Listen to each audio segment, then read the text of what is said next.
Bonjour à tous, me voilà équipé pour à la fois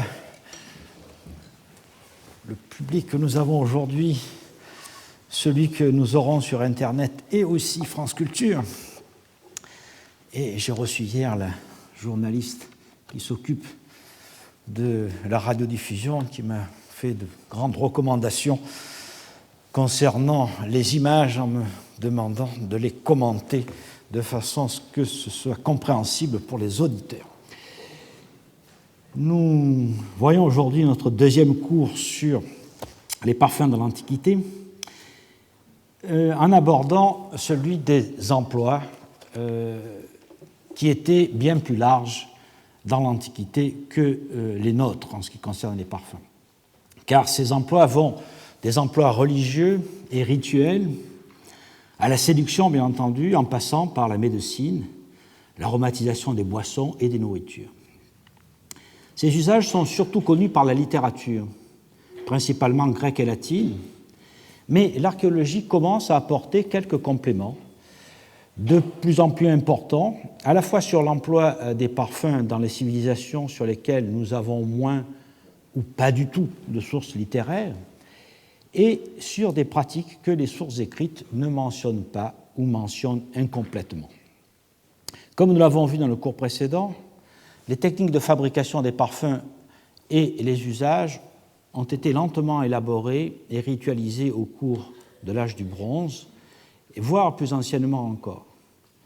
Au début du premier millénaire, donc, au moment où commence notre histoire, l'histoire des parfums est déjà longue, et les usages qu'en fera la civilisation gréco-romaine découlent largement des traditions qui s'enracinent dans le Proche-Orient. Nous ne savons pas, bien sûr, à partir de quand l'homme a fait usage des parfums, si tant est que nous puissions un jour le découvrir. On sait qu'on employait des fleurs pour les cérémonies au moins funéraires. Déjà, dès la période moustérienne, il y a une tombe dans les montagnes du Zagros qui le montre, dans un abri sous roche. Il y a aussi des formes primitives de parfums qui ont dû exister dès le néolithique, car des brûle-parfums et des résidus minéraux de quelque chose qui pourrait être déjà des cosmétiques sont sporadiquement attestés. Et en fait, la documentation devient plus consistante seulement à partir de l'âge du bronze ancien, avec les premiers conteneurs et les premières sources écrites en Mésopotamie et en Égypte.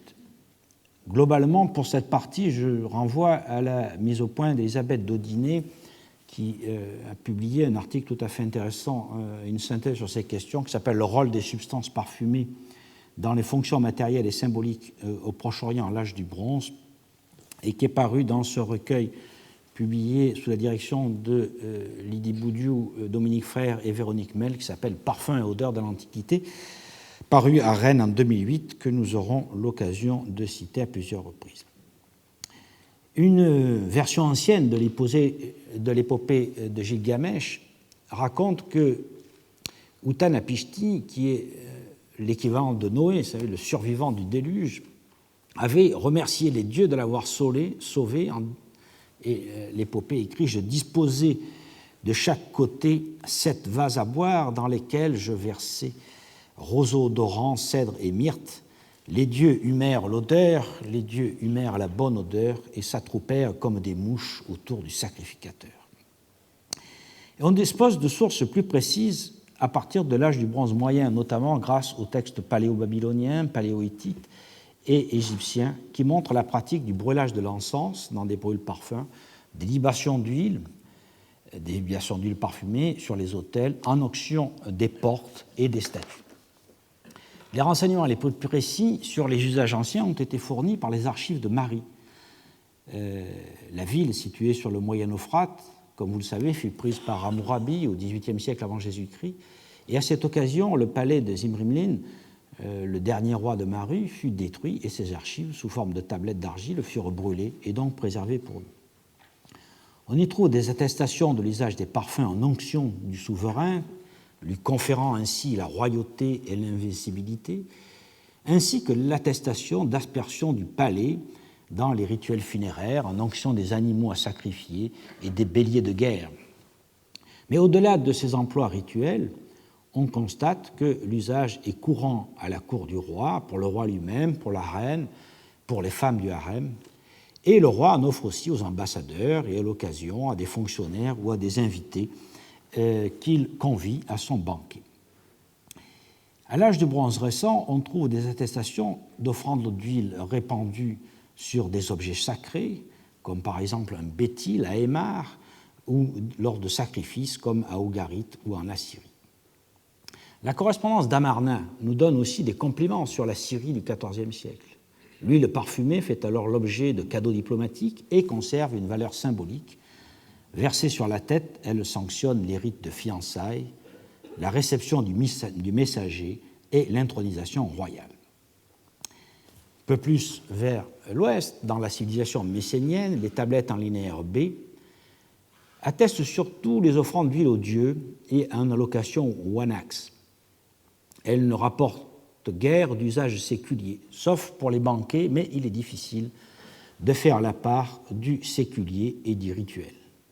Je vous renvoie donc aux tablettes avec enregistrement de parfums concernant les banquets, et notamment un article qui s'appelle Time for Offering Dedication of Perfume Oil at Pillion Festival de Bendal, qui est paru en 2002 dans un recueil dirigé par Bennett et Driessen, Studies Presented to Kiln, dans Minos 33-34.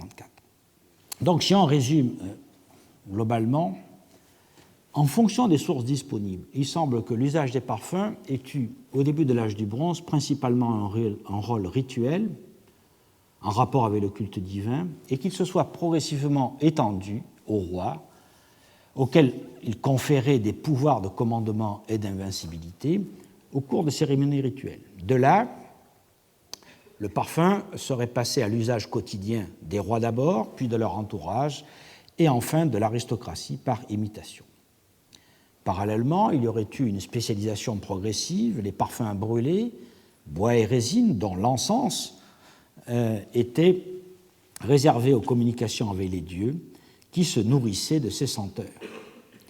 Les parfums à brûler donnaient une bonne odeur au temple, ce qui attirait les dieux dans leur demeure. Et cette tradition donc se retrouve dans la religion et dans les religions païennes de l'époque grecque et romaine, mais aussi se transmet à la religion juive. Et dans l'Exode, en 34-37, Dieu dit à Moïse « Procure-toi des aromates, du styrax, de l'onyx, du galbanum, des aromates et du pur encens en quantité égale, et faisant un parfum à brûler. » Les huiles parfumées de leur côté auraient rempli progressivement un rôle bien plus large, non seulement religieux, mais aussi pour l'usage quotidien des puissants, notamment lors des banquets et pour les soins du corps. Toutefois, je crois qu'il faut rester conscient que cette reconstruction de l'histoire dépend, comme toujours, de la nature de nos sources. Les textes conservés favorisent la transmission de l'information concernant principalement les usages sacrés et royaux, dans une moindre mesure les usages de l'aristocratie, et d'une façon plus générale, les usages profanes étaient certainement bien plus importants, je le crois, que les textes nous le laissent entrevoir. En effet, à l'exception des recettes médio-assyriennes, tous les documents, ou presque, sont soit des récits mythologiques, soit des archives comptables, en général royales, qui donnent des noms et des quantités, mais ne permettent ni de reconstituer des recettes, ni de déceler l'origine des aromates, ni de bien comprendre les usages les plus quotidiens. La nature des textes privilégiait donc les rituels, et seuls peut-être les textes mythologiques et religieux permettent parfois de déceler l'usage des parfums pour la séduction, si on pense que les dieux sont faits à l'image des hommes. Par exemple, dans le poème Enlil et Sud, datable des premiers siècles du deuxième millénaire avant Jésus-Christ, la déesse Sud est épousée par Enlil, et au moment du mariage, elle est conduite par la déesse Aruru, qui lui parfume le visage avec un parfum à base de cèdre. Et il y a tout un passage là-dessus dans le livre de Jean Bottero et de Kramer, qui est traduit en français, qui est paru en français sous le nom de Lorsque les dieux faisaient l'homme, mythologie mésopotamienne, chez Gallimard en 1989. Dans la descente d'Ishtar aux enfers, Ereshkigal, reine des morts, ordonne à Namtar que Tamnus soit lavé à l'eau claire, frictionné avec du parfum et vêtu d'un habit splendide. Je crois donc que ces quelques passages nous donnent un aperçu, en fait, d'usage plus quotidien, ou en tout cas pour des cérémonies normales de la population, et que notre perception de l'usage des parfums à l'âge du bronze est déformée par la nature de nos sources et qu'il faut restituer donc à l'usage profane pour la séduction, un usage au moins équivalent à ceux qui sont aux usages rituels ou de cour. Voyons maintenant comment se sont précisés et développés ces usages au cours de la période gréco-romaine, en suivant l'ordre d'apparition dans les sources, ce qui n'est pas garant de l'ordre réel, comme nous venons de le voir, si tant est qu'il y ait eu un ordre. Mais il faut bien ordonner la documentation si on veut la rendre compréhensible. Commençons par la Grèce.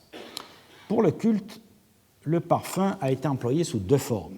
Donc, les résines à brûler, principalement l'encens, et l'onction des statues de culte et des animaux à sacrifier. Brûler des substances odorantes pour les dieux remonte à loin, nous l'avons vu. Son explication mythique est donnée par le mythe de Prométhée. Hésiode, dans la Théogonie 537-541, raconte que Prométhée a égaré les dieux en disposant artistiquement les os et la graisse pour eux et les bons morceaux sous les tripes pour les hommes. On brûle donc des graisses, mais aussi des résines comme l'encens, dont le parfum est censé attirer les dieux. Le verbe tuein signifie faire fumer, par extension sacrifier. Brûler l'encens, brûler des huiles parfumées, brûler la graisse, les os, etc. L'encens en particulier combat les mauvaises odeurs associées à une faute. Par exemple, dans Oedipe roi de Sophocle, la peste de Thèbes est combattue par des fumigations d'encens et de baume pour rétablir la pureté divine. L'exemple du sanctuaire d'Apollon à Délos vaut pour tous les autres. L'hymne homérique à Apollon, en 87, chante « Cet endroit où existera à jamais l'autel parfumé d'encens et le lieu sacré consacré à Phoebos ». Au moment de la naissance d'Apollon et d'Artémis, l'île en aurait été parfumée, selon Callimaque, qui évoque Astéria parfumée d'encens. Lorsque les Grecs conquirent l'Égypte, ils suivirent les rites égyptiens, forts d'une antique tradition, et continuèrent de s'approvisionner en Arabie. Et rappelons donc l'inscription que j'avais déjà citée l'autre jour de Zaïd ibn Zaïdou Zahran, trouvé à Saqqara, qui était un arabe qui procurait la myrrhe et le calamus au temple des Égyptiens vers la fin du IIe siècle avant notre ère. Les huiles parfumées ont été aussi employées dans l'entretien des sanctuaires et des statues, entretien qui incombe aux prêtres, aux employés et à des familles de notables qui sont en charge de tel ou tel culte par tradition. Dans un excellent article paru cette année, écrit par Eurydice Léca, qui s'appelle « L'emploi des huiles, des onguents et des parfums dans l'entretien des statues en Grèce ancienne » et qui est donc paru dans un ouvrage qui est sorti de presse il y a moins d'un mois, dirigé par Dominique Frère et Laurent Hugo, qui s'appelle « Les huiles parfumées en Méditerranée occidentale ». Eurydice Léca a synthétisé nos connaissances sur l'emploi des parfums pour l'entretien des statues de culte. L'entretien est journalier et il est plus approfondi au moment des fêtes. On enduit de parfums journalièrement l'omphalos de Delphes. Ah, j'ai oublié de commenter quelques images donc par exemple d'une coupe attique du musée de Copenhague qui montre le geste le plus courant et le plus quotidien. Donc, on fait brûler de l'encens sur un autel et donc parmi les usages quotidiens, comme on le voit sur cette photo qui montre l'omphalos de Delphes, on enduisait statues de culte et certains objets sacrés journellement. Vous savez que c'est cette pierre, l'omphalos d'Elphes, qui a servi à Rhéa pour tromper Cronos, qui dévorait ses enfants, et pierre que Zeus laissa tomber à Delphes. D'une façon plus commune, toute pierre dressée et sacralisée, par exemple des pierres de carrefour, était régulièrement enduite d'huile parfumée. Théophraste, dans les Caractères, en 11.5, évoque le superstitieux qui, chaque fois qu'il passe aux côtés de pierres luisantes érigées au carrefour, les asperge de l'huile de son lécite. En fait, ces pierres peuvent être à la fois des statues d'Hermès ou d'Hécate, mais ça peut être aussi des pierres aniconiques. Apollon, par exemple, était parfois représenté sous la forme d'une pierre conique apotropaïque qu'on plaçait devant les portes des maisons et que l'on enduisait aussi d'huile parfumée. Les argoïlithoi, par exemple, se trouvaient à Métaponte, devaient être aussi enduits d'huile parfumée. Ces argoïlithoi, ce sont donc des pierres dressées qui étaient mises dans les temples et qui n'étaient pas inscrites ni décorées. Mais les emplois les plus évidents dans les sources concernent la cosmésis, c'est-à-dire la toilette des statues, qui comprend la restauration de leur polychromie, le vêtement, les bijoux, les couronnes et le parfum. On l'a pratiqué chaque fois qu'une grande fête intervenait, et, par exemple, les contes des hiéropes de Délos, au IVe et IIIe siècle avant Jésus-Christ, donnent des précisions sur ces traitements et indiquent les sommes d'argent nécessitées par ceux-ci.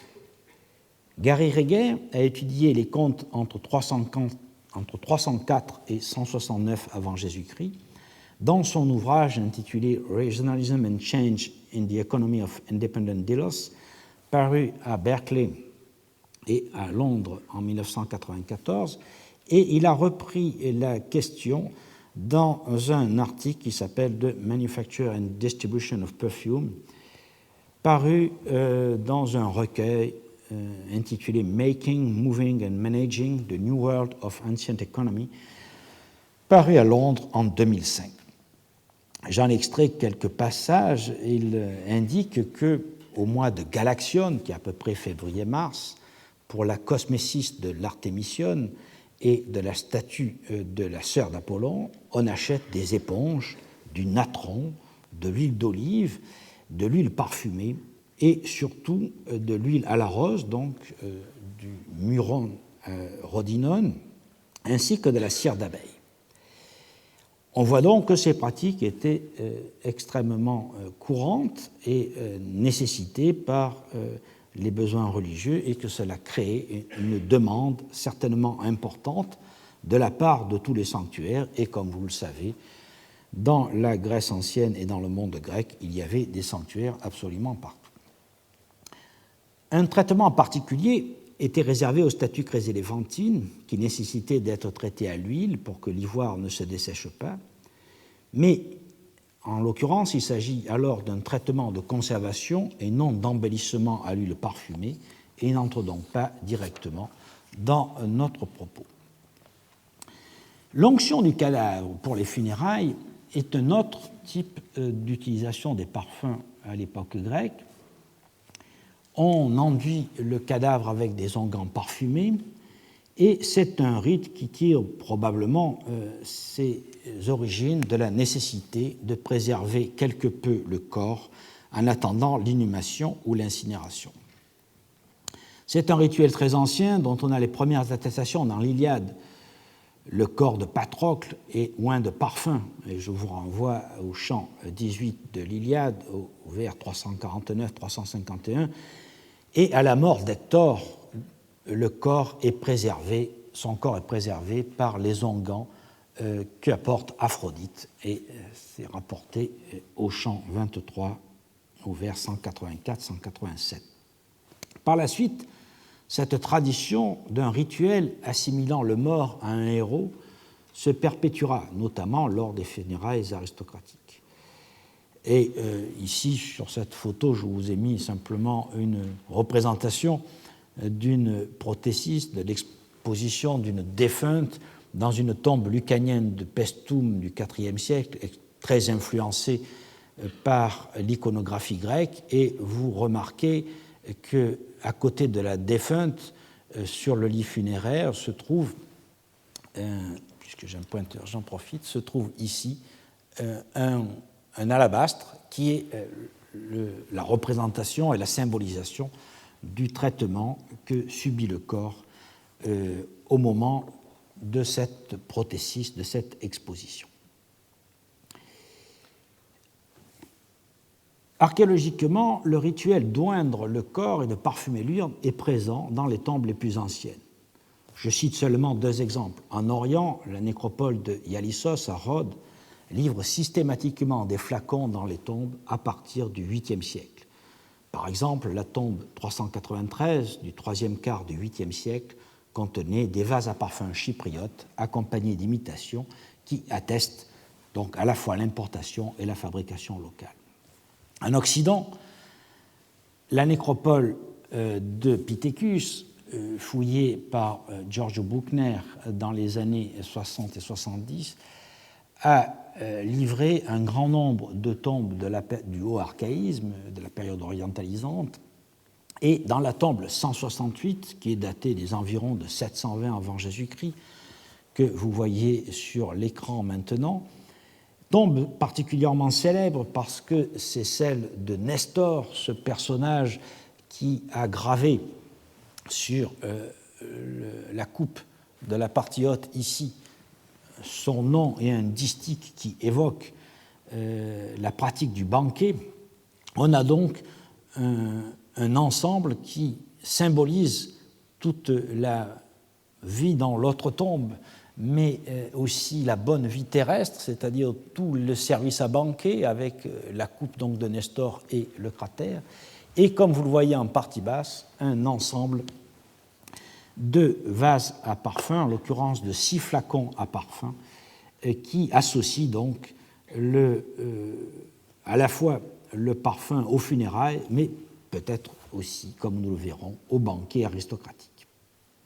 Dans les tombes d'Athènes, à partir de la fin du VIe siècle avant Jésus-Christ, on assiste à une multiplication des lécites, toujours couchés et donc vidés, probablement lors des cérémonies de la présentation du corps.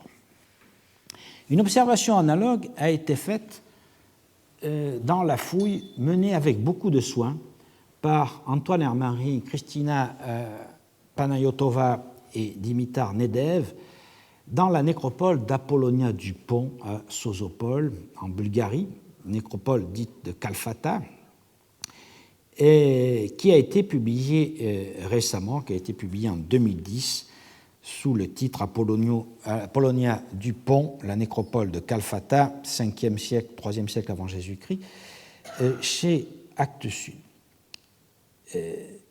Cette nécropole, à partir du début du IVe siècle jusque dans la seconde moitié du IIIe siècle, livre des tombes qui contiennent 1 à 5 vases à parfum. Ce sont surtout des lécites, des petits lécites aribalisques, comme vous voyez sur cette photo. Alors j'ai pris comme exemple la tombe 338, qui est du IVe siècle avant Jésus-Christ, parce qu'elle m'a paru très caractéristique. En effet, dans ces tombes, assez systématiquement, l'un des lécites aribalisques est volontairement cassé, en général au col, et les autres sont intacts. Dans plusieurs cas, les tessons du vase cassé sont répartis autour du corps, et c'est un exemple qu'on trouve dans d'autres nécropoles, comme celle de Myrmékéion en Crimée. Dans certains cas, il manque même des tessons, ce qui indiquerait que le bris du vase n'a pas été fait sur place, mais au moment de la prothésis à la maison même, et on aurait donc emporté une partie du vase afin de symboliser le soin qu'on a mis à préparer le corps, à lui donner l'apparence qu'il est censé conserver dans le monde des morts. On voit donc comment une fouille bien conduite, minutieusement suivie, permet de reconstituer les gestes et donc les usages, enfin en tout cas une partie des usages des parfums. Les lécites sont donc placés, comme vous le voyez, autour du mort, tout autour du squelette. Et aussi, on les trouve sur la tombe elle-même, car lors des cérémonies funéraires et lors des visites successives, notamment les visites anniversaires, on apporte des fioles et des couronnes. Et c'est ainsi qu'à partir des années 470 avant Jésus-Christ, un grand nombre de lécites à fond blanc qui représentent des scènes funéraires nous montrent ce type de cérémonie qui se fait sur la stèle. Là, j'ai choisi deux exemples de lécites à fond blanc conservés à l'Ashmolean Museum d'Oxford. Et vous voyez donc les visiteurs, sur celle-ci, une dame qui est en train de verser du parfum, et sur celle-ci, elle tient aussi un exaleptron, qui est un autre type de conteneur à parfum, et un alabastre, et elle verse le contenu de l'alabastre sur la stèle.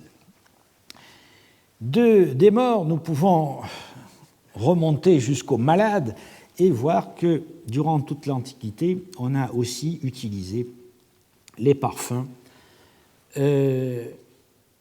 pour soigner.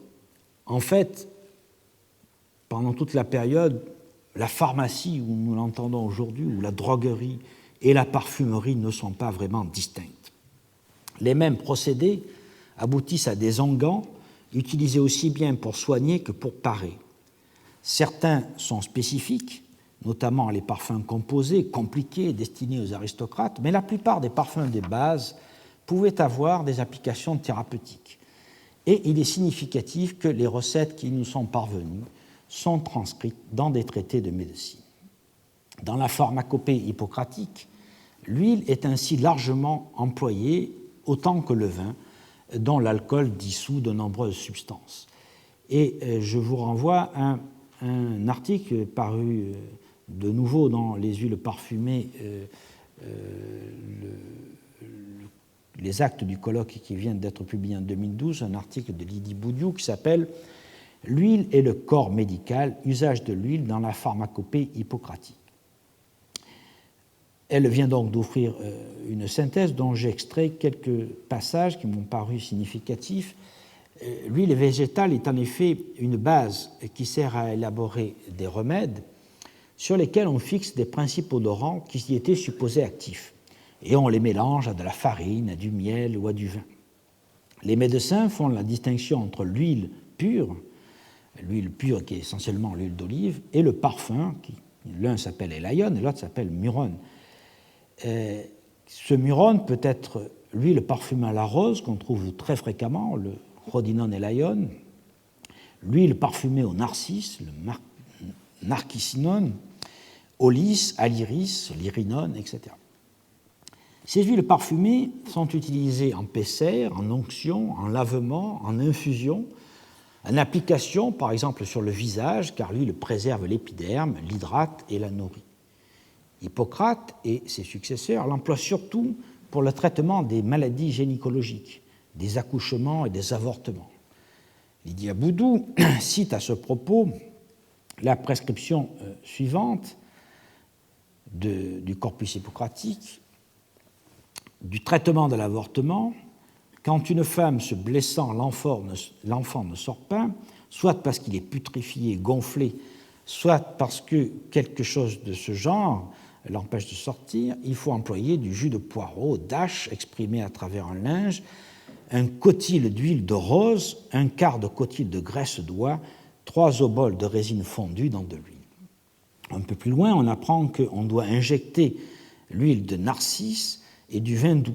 Et à défaut d'huile de narcisse, on prendra de l'huile de lys ou d'iris, la meilleure possible. L'huile sera le tiers du vin.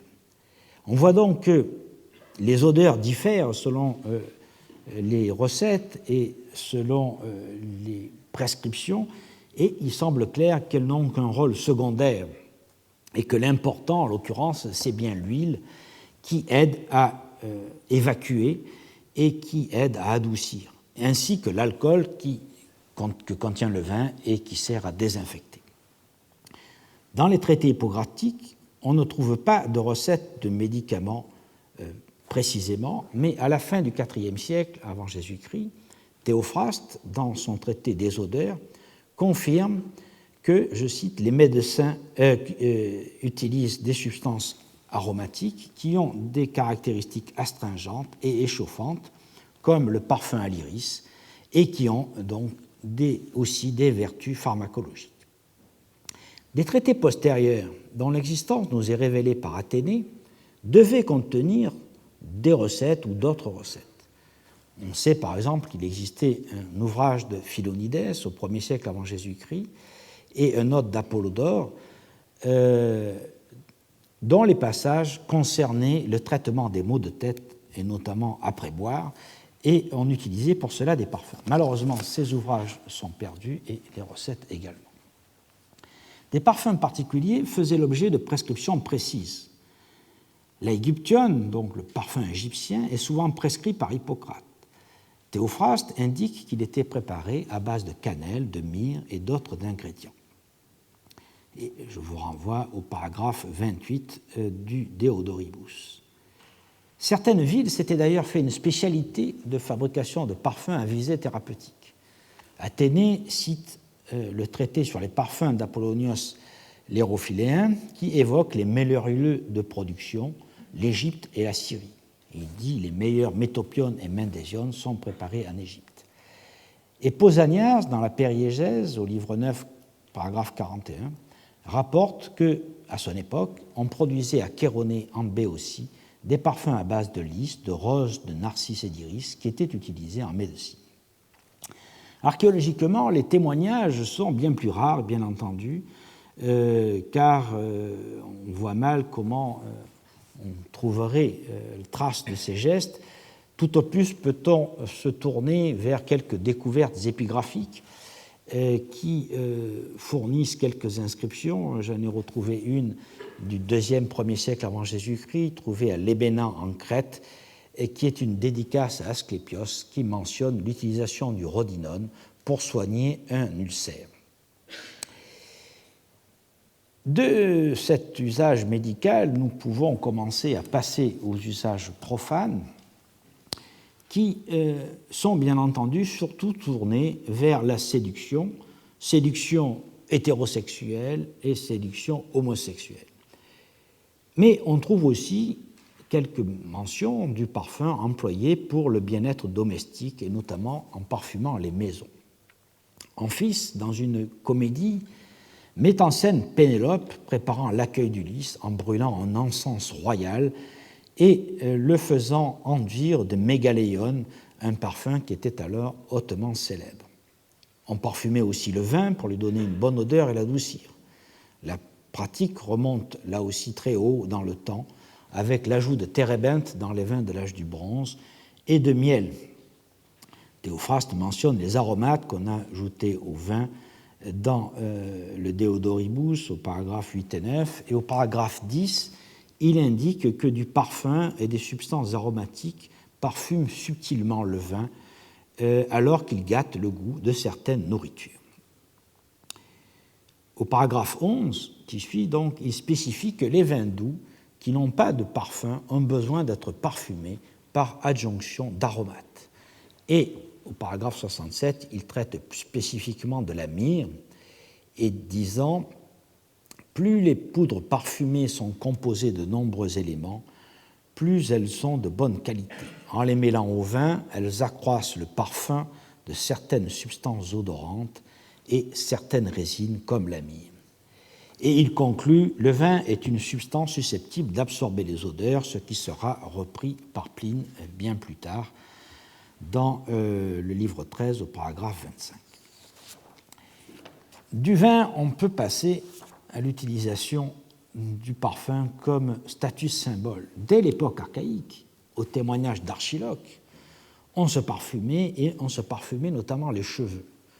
Or, une chevelure longue est un symbole de statut social.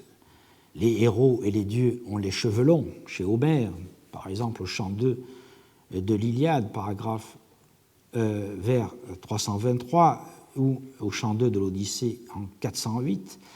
Et cette longue chevelure a une valeur terrifiante, selon Hérodote qui fait un parallèle avec la Gorgone.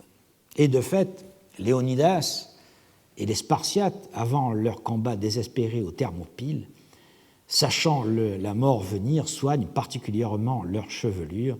Et je vous renvoie à ce bel article de Jean-Pierre Vernant qui s'appelle « La mort dans les yeux », paru en 1985. Or, le complément normal d'une belle chevelure était de la parfumer. Se laisser pousser les cheveux et les parfumer signifiait faire partie de l'aristocratie ou bien vouloir sortir de sa classe sociale pour vouloir s'intégrer à l'aristocratie. Nous en avons un intéressant témoignage de cette association chevelure longue, parfumeur et désir d'ascension sociale dans un passage d'Anacréon qu'a réinterprété Luca Soverini en 1994 dans un article paru dans les Annali della Scuola Normale di Pisa.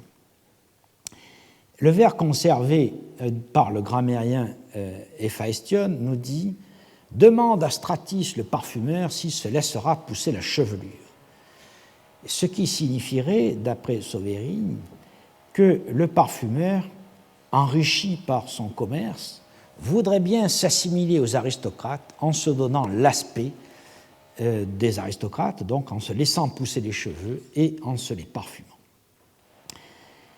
De là, bien sûr, nous passons à la séduction. Dans l'Iliade et l'Odyssée, les huiles parfumées sont au cœur des entreprises de séduction. Les déesses sentent bon par nature, car étant nourries de nectar et d'ambroisie, elles exhalent une bonne odeur. Mais lorsqu'elles veulent parvenir à leur fin, elles n'hésitent pas à utiliser en plus des parfums composés. Et cette question a été bien développée par Lydie Baudiou et Véronique Mel dans un article qui s'appelle « Sociologie des odeurs en pays grec », paru en 2008. Ces deux auteurs ont bien défini les modèles comportementaux fournis par les déesses qui utilisent les parfums pour séduire. Par exemple, dans l'Iliade, au chant 14, vers 171-174, Héra, voulant détourner Zeus de la guerre de Troie, cherche à le séduire en enduisant son corps d'une huile onctueuse, impérissable et suave, parfumée pour elle. Pour la déesse, le parfum est donc une arme qui fait pendant aux armes d'airain des héros. De même, Aphrodite se parfume pour aller séduire Anchise dans l'hymne homérique à Aphrodite en 58-66. Or, ce qui se passe dans l'Olympe est bien sûr le reflet de la vie sur Terre. Les déesses se comportent comme des femmes et les femmes imitent les déesses. La toilette des déesses, notamment la célèbre toilette de Héra dans l'Iliade que nous venons de voir, deviendra le modèle à suivre pour les femmes mariées. En cela, la Grèce suit la longue tradition orientale. En Mésopotamie, le rituel du mariage sacré prévoit que la déesse Inanna commence sa toilette par le lavage du corps avec de l'eau et du détergent, puis qu'elle s'enduise d'huile parfumée au cèdre et aux autres essences, et ensuite qu'elle s'habille et se maquille en se mettant du fard à joues, du bistre aux yeux, et qu'elle se coiffe. Et je vous renvoie à un ouvrage de Cramer, paru en 1983, qui s'appelle « Le mariage sacré à Sumer et à Babylone », qui donne tous les détails sur cette question. Donc, là encore, une longue tradition, et on voit bien que la touche finale de cette toilette est donnée par le parfum qui porte une forte connotation érotique. On a d'ailleurs des représentations parlantes sur certains vases peints. Un lécite aribalisque du Suckling Painter, qui est un peintre apulien du début du IVe siècle, représente Aphrodite allaitant Eros, alors que de petits hérotès s'échappent du coffret à flacons. C'est donc la métaphore des parfums volatiles qui sont à proprement parler des agents érotiques. Passant des modèles divins aux applications humaines, Hésiode, dès le 8e siècle, évoque dans les Travaux et les Jours, au vers 515-523, la jeune fille qui a baigné son corps délicat et d'une huile onctueuse l'a effleuré. Donc les femmes s'en enduisent de parfums, la tête et les seins. Archiloque, né vers 542 avant Jésus-Christ, au fragment 38, chante « Les filles de Thasos », les cheveux et les seins inondés de parfums. Et Sappho, qui est à cheval entre la fin du 7e siècle et le début du 6e siècle avant Jésus-Christ, au fragment 94, mentionne ce fier parfum, ce royal parfum que tu répandais sur les jolies boucles de tes cheveux. Un siècle et demi après, dans l'Assemblée des femmes d'Aristophane, au vers 524, Praxagora, soupçonné de sortir de chez son amant, dit à son mari « Sens si mes cheveux sont parfumés ?» Et il répond « Comme si une femme ne pouvait pas faire l'amour sans parfum. » Et elle lui réplique alors « Pas moi en tout cas. » Dans les Acarniens, Aristophane, à nouveau, se moque du contraste entre le paysan et la citadine. Cette dernière se distingue de la paysanne par ses dépenses de parfumerie. Et le paysan, donc, dit cette phrase « Et voilà que j'épouse la nièce de Mégaclès, moi, un campagnard, elle, une citadine, une demoiselle. Le jour du mariage, je sentais le vin nouveau, les clés de fromage, la laine, l'abondance en un mot. Elle, les parfums, le safran, les baisers lascifs, en un mot, la dépense. » Et cette verve comique donc, est poursuivie par Antiphane vers 340 avant Jésus-Christ dans la comédie Les hommes de Toricos ou le Minotaure, où il se moque des excès dans l'utilisation des parfums, mettant en scène une femme sortant du bain avec son coffret orné d'or et contenant un parfum dont on nous dit être un myrone égyptien, parfum pour les pieds et les jambes, un autre parfum à l'huile de palme pour les joues et les seins, du cicimbrium à l'huile de menthe aquatique utilisée pour les bras et du mélilotone pour un autre bras, de l'huile d'amaricanos pour les cheveux et les sourcils, du thym, de l'huile au thym pour le cou et les genoux, etc. Donc, tous les excès possibles dans ces comédies. Un personnage d'Anaximandre, qui est un auteur de la comédie moyenne vers 375-340 avant Jésus-Christ, remarquant qu'une femme s'est enduite le corps de Mégaléon, la compare immédiatement à quelque future mariée promise à un roi. Donc, si le parfum fait partie essentiellement de la sphère féminine, et on voit donc sur cette image qui est un extrait, peinte sur une céramique apulienne à figure rouge, on voit l'illustration de cette toilette féminine. La dame est devant une vasque contenant de l'eau et vous voyez, elle donne la dernière touche à sa toilette en s'enduisant de parfum. Elle tient un alabastre à la main. Et nous avons un autre exemple d'une scène du même genre où des dames sont devant un loutron, un lavabo, et elles se lavent, et vous voyez dans la partie supérieure de la pièce est pendu un lécite qui, évidemment, est le signe qu'après la toilette, elles se parfumeront. Mais si ce parfum donc fait partie essentiellement de la sphère féminine, il ne faut pas croire que les hommes ne se parfumaient pas. En effet, Théophraste, dans le Deodoribus, au paragraphe 42, estime, comme certains parfumeurs d'aujourd'hui, que certains parfums conviennent mieux aux hommes qu'aux femmes. Et de fait, dès l'Odyssée, on voit bien que les hommes se parfument. Télémaque, à la sortie du bain, est frotté d'huile, au chant 3, vers 466. Et c'est une fonction, donc, d'être frotté d'huile parfumée à la sortie du bain, fonction que l'on retrouvera tout au long de l'Antiquité. Il n'était d'ailleurs pas concevable d'aller au bain sans apporter avec soi sa feuille de parfum pour l'onction qui devait suivre. Mais c'est dans la sphère des amours masculines que le parfum joue un grand rôle. Alors il est souvent difficile à partir de l'iconographie de distinguer si on a affaire à l'utilisation d'huile parfumée ou non, car les athlètes qui vont à la palestre emmènent toujours avec eux un haribal qui contenait de l'huile. Mais cette huile pouvait être pure, ça peut être de simple huile d'olive, et ça peut être aussi bien de l'huile parfumée. Alors vous voyons ici l'exemple, il y en a tant d'autres, d'une stèle funéraire de la collection Borgia conservée à Naples aux alentours de 480 avant Jésus-Christ, et vous voyez donc un athlète appuyé sur son bâton qui tient un haribal à la main, et ici des hommes qui se parfument après la douche, ou en tout cas s'enduisent d'huile, représentée sur une hydrie d'Antiménès.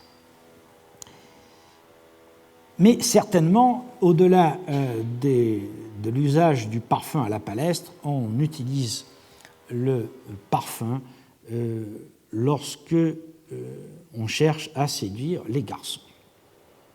En effet, donc, les hommes et les garçons se parfument après les fêtes, après le sport, et pour leurs amours. Et nous avons ici un bel exemple de l'association des deux. Vous voyez donc des érastes et des éromènes, et vous voyez que chaque fois, ils tiennent des flacons à parfum. Et un très beau cadeau pour un éraste envers le garçon qu'il veut séduire et de lui offrir donc des vases à parfum contenant des parfums, et particulièrement des vases qui représentent des coqs ou des lièvres, car le lièvre mort a une charge érotique que l'on retrouve donc en cette double allusion. Ça fait partie des cadeaux traditionnels que font les hommes mûrs aux garçons qu'ils veulent séduire. Et nous voyons ici deux exemples de ces flacons en forme de lièvre mort qui ont été fabriqués à Rhodes au VIe siècle avant Jésus-Christ. D'une façon générale, donc, nous l'avons vu, il y a un lien très fort entre l'haribal, la palestre et l'homosexualité, et nous voyons ici la palestre en quelque sorte symbolisée sur cette coupe du musée de Charlottenburg à Berlin, symbolisée par les haribals qui sont pendus au mur et les éponges. Mais on se parfumait aussi lors des banquets. Dans le banquet de Xénophon, Socrate se lance dans une tirade contre les parfums, disant que les seules odeurs qui conviennent aux hommes sont celles de l'huile de la palestre et l'odeur de la vertu. Mais la réalité, dans le cas présent du banquet auquel Socrate est convié, est tout à fait différente et bien plus crue. C'est que Callias, le riche citoyen qui a organisé le banquet, est amoureux d'Autolycos, un jeune homme qui vient de vaincre au Pancrace. Alors, pour le séduire, il organise en son honneur un banquet pour lequel il a acheté du parfum de prix qui sert à enduire les invités. Ainsi, faisant étalage de sa richesse et de sa distinction, il espère parvenir à ses fins. Cette pratique aristocratique remonte elle aussi à l'âge du bronze. Comme nous l'avons vu, à Marie, le roi fait distribuer des parfums à ses invités. Et elle est attestée par de nombreux témoignages littéraires, épigraphiques, papyrologiques et iconographiques. Ichésios, chez Athénée, au Ier siècle, témoigne du grand raffinement atteint par l'usage des parfums pour les banquets. Et je vous renvoie donc au livre 15 d'Athénée, paragraphe 689, où il est dit « Le parfum à la rose convient bien au symposium, de même que les huiles à la myrrhe et au coin. le lent estomachique et garde l'esprit clair. Les parfums à la marjolaine, au serpolet, conviennent à un symposium de même que le safran, s'il n'a pas trop de myrrhe avec lui. Le fenugrec est suave et délicat. L'huile de giroflée a une bonne odeur qui facilite la digestion. On voit donc qu'un grand raffinement, en tout cas au moins à l'époque hellénistique, avait conduit à des spécialisations de certains parfums pour les banquets. Et on a quelques attestations donc en dehors de la littérature classique dans l'épigraphie. On a par exemple le testament d'Épictéta à Théra qui établit des repas pour l'anniversaire de la mort de son mari, et ces repas incluront des vins étrangers de bonne qualité, nous dit-on, des couronnes, de la musique et des parfums. C'est une inscription publiée dans les inscriptions grecques en 13-3-330. En 114 avant Jésus-Christ, un papyrus de Thepnis nous rapporte que un club aristocratique faisait donc des banquets, et le papyrus nous donne la liste des couronnes que l'on avait achetées pour cette occasion, des dépenses diverses, donc qui comprennent les couronnes, la location d'un joueur de flûte, des lampes, du vin, et ainsi que des parfums. En parallèle, on assiste tout au long de la période à la dénonciation du luxe excessif qui était symbolisé par les parfums. Et par exemple, chez Xénophane de Colophon, nous dit-on, les habitants de Colophon s'adonnèrent très vite à la manie du luxe dès qu'un traité d'alliance eut été conclu avec les Lydiens, et dès lors on ne les vit plus paraître en public qu'avec une chevelure artistiquement rangée et semée d'ornements précieux, ce qui explique donc sa réaction vigoureuse, où Xénophane dit « N'ayant que trop bien assimilé les leçons inutiles autant que funestes des Lydiens en matière d'excentricité, en un temps où la tyrannie leur était encore épargnée, ils se rendaient à l'assemblée affublés de manteaux de pourpre, tétanisés par le raffinement avec lequel ils avaient paré leur chevelure, tout imprégnant de parfums recherchés. » On voit donc toute cette palette d'utilisation des parfums, dont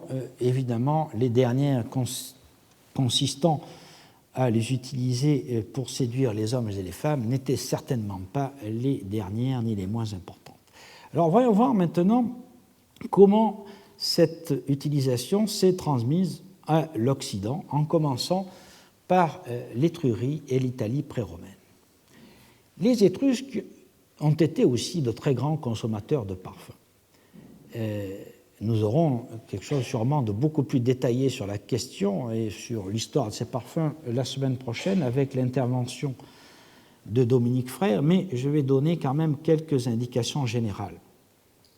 Les parfums importés, surtout de Corinthe, comme vous voyez ici sur cette diapositive, un aribal corinthien importé en Italie, à partir de la fin du 8e siècle et surtout au cours du 7e siècle, ont suscité très rapidement des imitations étrusques en impasto, c'est-à-dire en céramique modelée, en bucchero nero, et à partir de la deuxième moitié du 7e siècle aussi des véritables imitations de céramique corinthienne que l'on appelle l'étrusco-corinthien. Mais à quoi les Étrusques employaient-ils leurs parfums ? L'emploi, autant qu'on puisse le voir, principalement à partir des découvertes archéologiques, est certainement lié au symbole du statut social. Dans l'abondant mobilier trouvé dans les tombes aristocratiques de toutes les villes étrusques, on peut déceler certains flacons qui étaient des vases personnels que le défunt avait utilisés et qui marquaient son rang et qui signifiaient à la fois sa richesse et son appartenance aux cercles aristocratiques, caractérisés par l'adoption du luxe oriental et la connaissance de l'écriture. Et à ce titre, un aribal comme celui du milieu, qui est couvert d'inscriptions, de même que celui-ci qui a été trouvé à Montalto di Castro, est significatif. Comme l'a souligné d'ailleurs Dominique Briquel, dans un article qui s'appelle « Les inscriptions portées sur les vases à parfum étrusques », paru dans le catalogue de l'exposition qui avait été organisée en 2008 par le Musée royal de Marimont en Belgique et qui s'appelle « Parfums de l'Antiquité, la rose et l'encens en Méditerranée ». Briquel, donc, a analysé très finement 11 inscriptions, on n'en a pas beaucoup plus, 11 inscriptions étrusques sur des flacons principalement en Bucchero Nero. Il s'agit principalement de marques de propriété au nom d'hommes et de femmes, comme par exemple Tanaquil Cancina, qui montrent à quel point les vases à parfum étaient alors des objets personnels de grand prix ou bien des cadeaux prestigieux et dédicacés.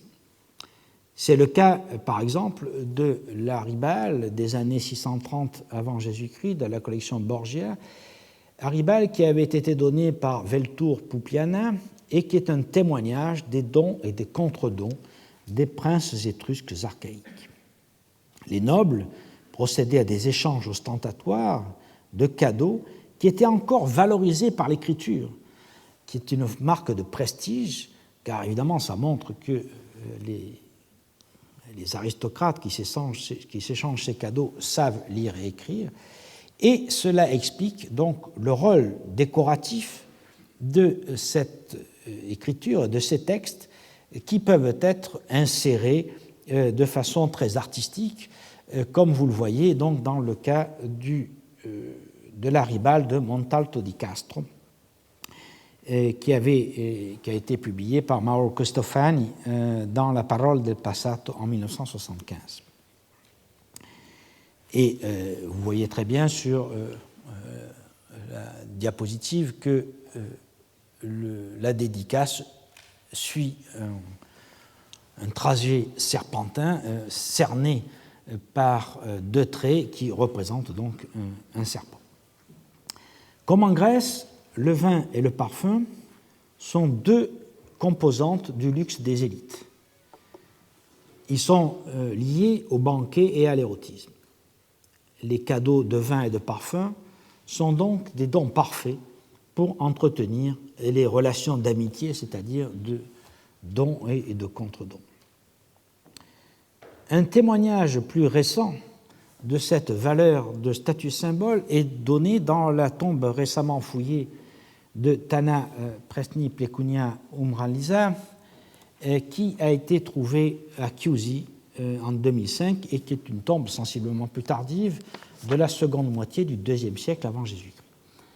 La tombe contenait un coffret de bois que vous voyez, à l'intérieur duquel il y avait un alabastre en albâtre égyptien qui contenait encore les restes d'onguents. Et ce dépôt d'un vase importé, dont Nicolas Garnier vous a montré l'analyse la semaine dernière, montre qu'on avait voulu, mettant dans la tombe un vase venu de la prestigieuse Égypte, on avait voulu montrer que la dame s'affirmait comme faisant partie de l'aristocratie locale. Pour les usages funéraires, donc, notre première source de renseignement vient de la fouille des nécropoles et des représentations funéraires, surtout dans les tombes peintes de Tarquinia et dans les bas-reliefs en pietra fetida de Chiusi, par exemple.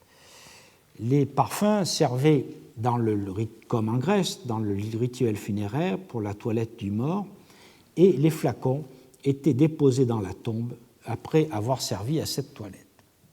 Mais au-delà de cet usage évident, le parfum faisait partie du viatique pour l'au-delà, avec les produits alimentaires destinés à cette seconde vie très diminuée, certes, mais qu'on imaginait continuer dans les tombes maisons.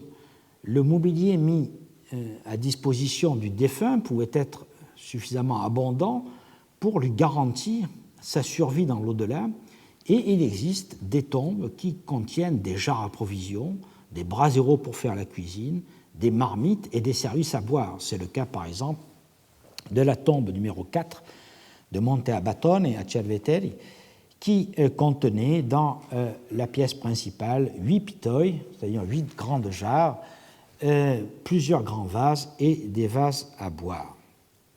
La tombe a été publiée par Rizzo en 2007. Les dépôts de vases à parfum reflètent donc à la fois les rites funéraires, mais aussi la vie que le défunt menait dans la vie réelle et qu'il souhaitait continuer à mener dans l'au-delà. Une vie de fête et de banquet.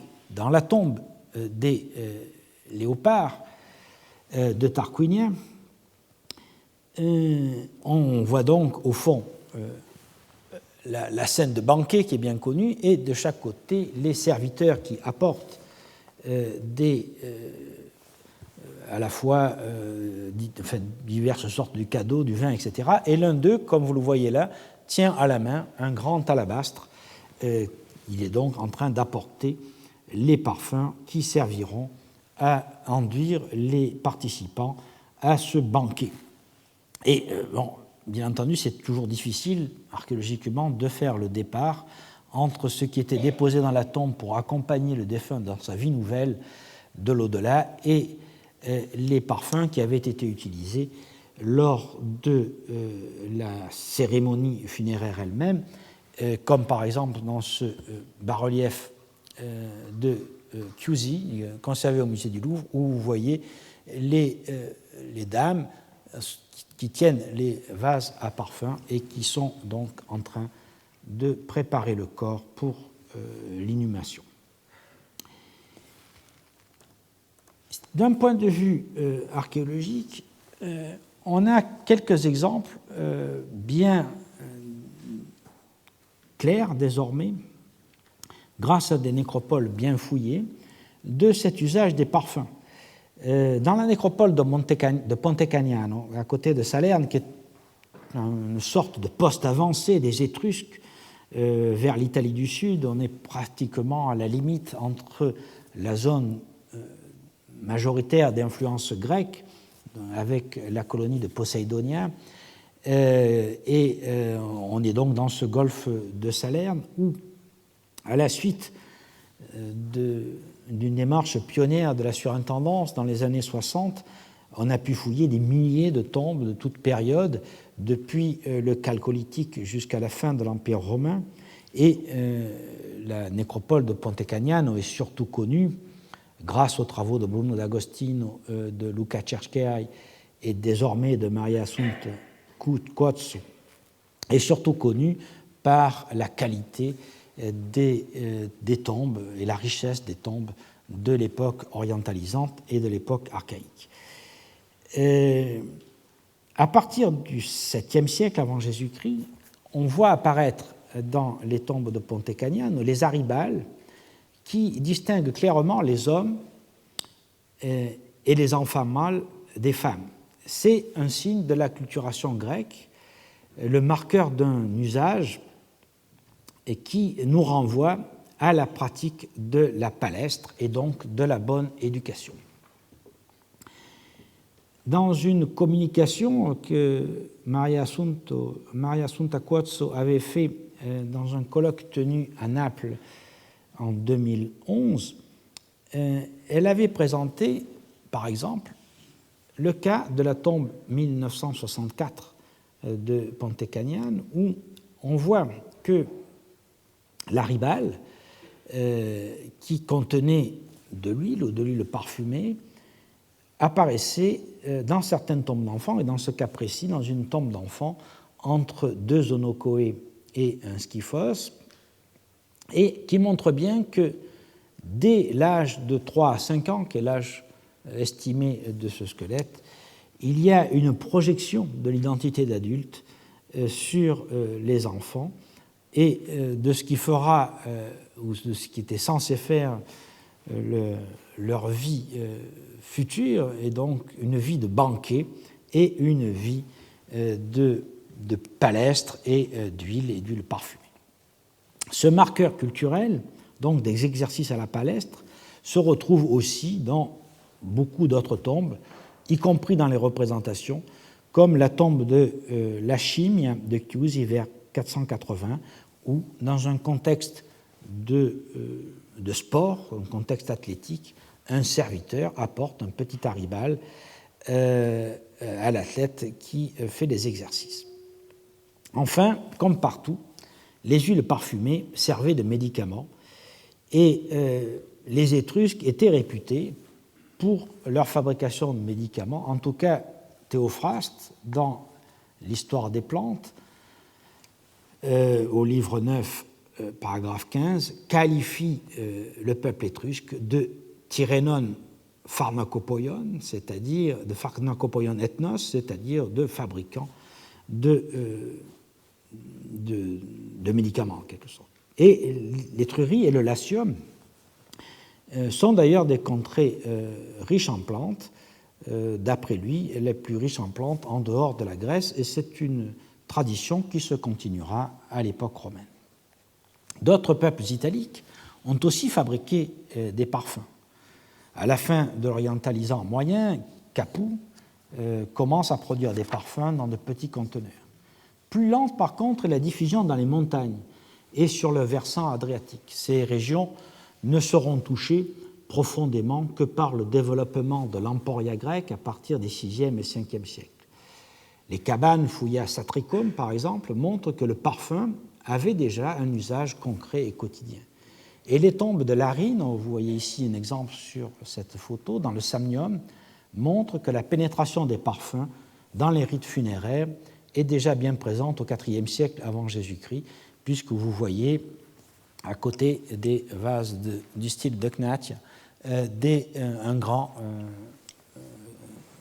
alabastre en albâtre.